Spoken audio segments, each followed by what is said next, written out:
I call the honourable member for Lyne. Thank you, Madam Speaker. My question is to the Minister for Trade and Investment.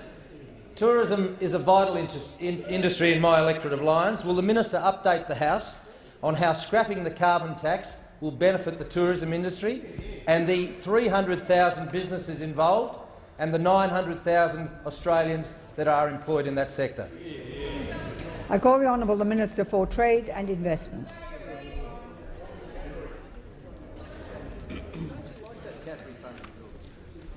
Thank you, Madam Speaker, and I thank the member for Lyons. Of course, he's known as Mr Tourism in Tasmania for his very passionate promotion of Freycinet Peninsula and the Cradle Mountains.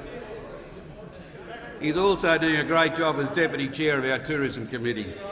Madam Speaker, the carbon tax has become a $115 million a year leg rope on our great tourism industry, one of our great strengths as a country.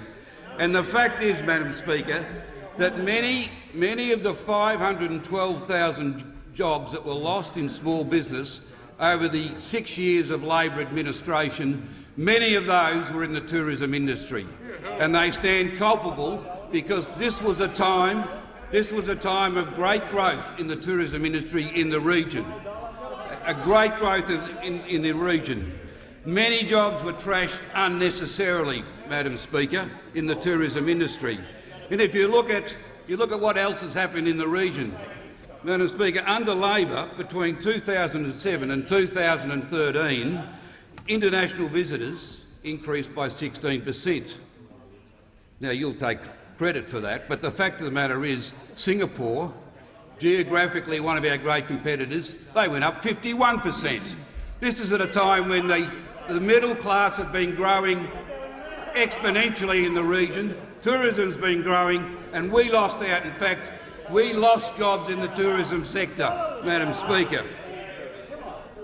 Labor's carbon tax, tourism taxes such as a 45% increase in passenger movement charges, increased tourism visa charges of over 50%, and reduced funding for Tourism Australia, all combined to give us that pathetic result and to see the job losses in our region. Madam Speaker, the carbon tax caused all this damage because it is a tax that our international competitors don't have to pay. This is what they don't understand on the other side, Madam Speaker. It pushed up the price of local holidays relative to all of our competitors. It's a simple proposition. Think about it. It's why you should be on this side supporting the removal of the carbon tax. Madam Speaker, as the middle class in the region grows from 600 million to 3 billion over the next 20 to 30 years, we need to get our tourism businesses in the best possible competitive position. Scrapping the carbon tax is a very big contribution, $115 million a year taken off their competitive disadvantage imposed by those opposite. Madam Speaker, the Labor Party was serious, they'd get rid of this tax.